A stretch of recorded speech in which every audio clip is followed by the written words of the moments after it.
What? A cursory change in one's appearance and you barely recognize me. Then let one dispel any doubt. One is in all things unconstrained and unabashed, free to live as one pleases, go where one desires, and journey with whomsoever one wishes.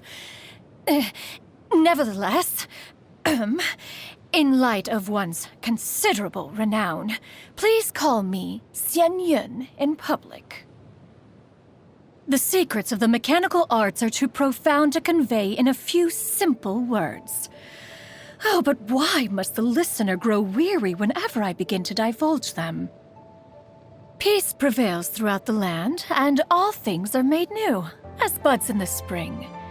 This is an auspicious era for humanity. If you are presently unoccupied, perhaps we could stop a while at one's abode for some repose and conversation.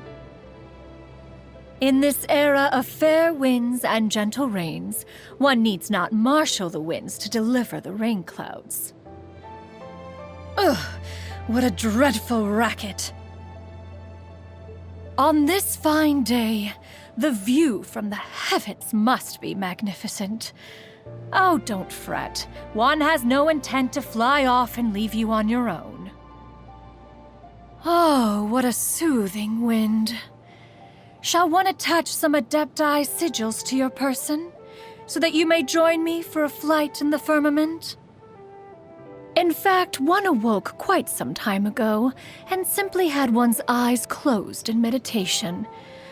Oh, a most beneficial practice for spiritual cultivation. You might try it for yourself sometime.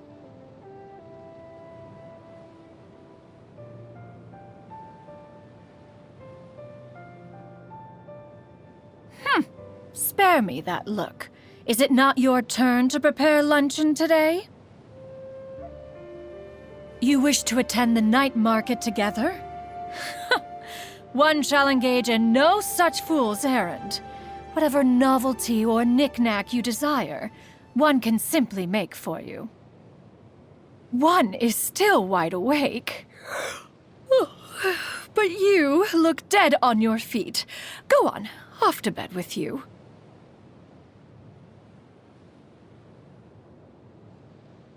One has always been a staunch defier of convention and expectation, preferring instead the freedom to live life precisely how one pleases. It is only natural for disciples to follow in their master's footsteps. So focused are they on their individual endeavors that they are quite content to go weeks without writing. Lonely? One is most certainly not.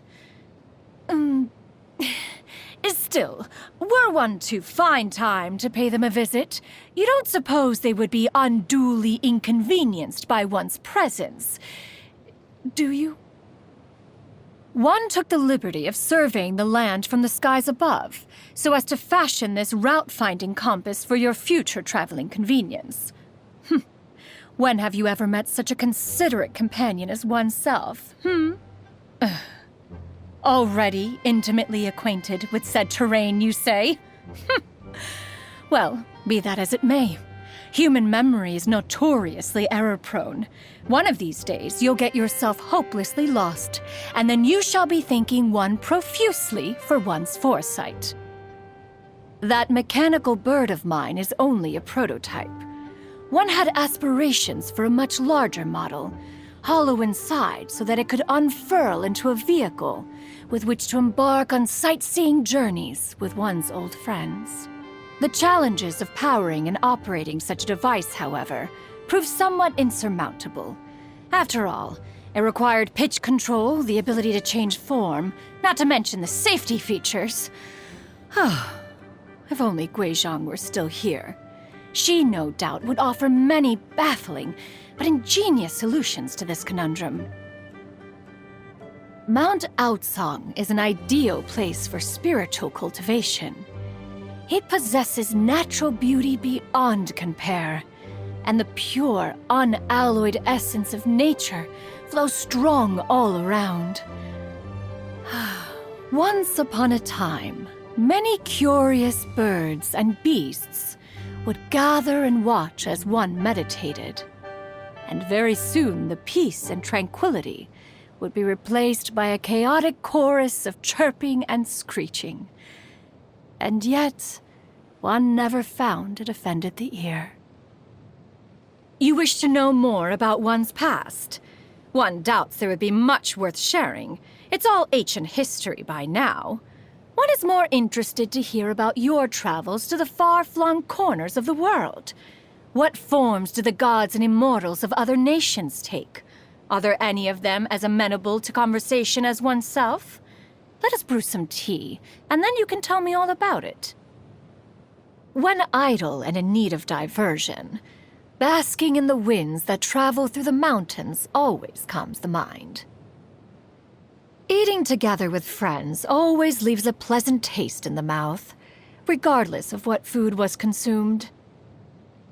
An adeptus devotes themselves to spiritual cultivation, to which end the delicacies of the mortal realm are not necessary.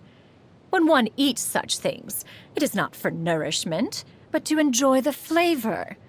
So, if you prepare a dish and it does not taste exquisite even to yourself, you may spare yourself the courtesy of offering to share it with me. In fact, you might find you are better off leaving the cooking to me to begin with. A paragon of both freshness and flavor.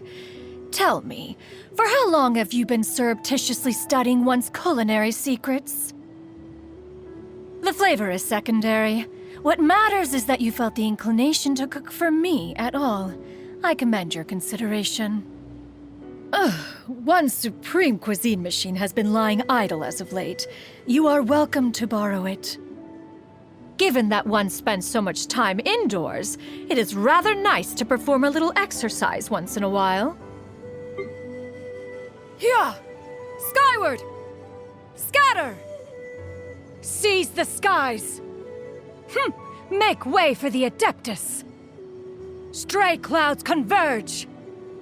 These could be salvaged for parts. What trinkets have we here? Present them for one's perusal. Perhaps one should invent some form of curio discernment mechanism. The audacity! This one is no weakling! One shall not back down! Be wise to your limits. You should have called on one. Doesn't count! I hadn't eaten. Fiddlesticks. Wait! My mechanical masterwork. Derivative. Inconsequential. My contraptions are calibrated. We may now depart. I trust you have packed ample foodstuffs. One is fast on one's feet. Try to keep pace.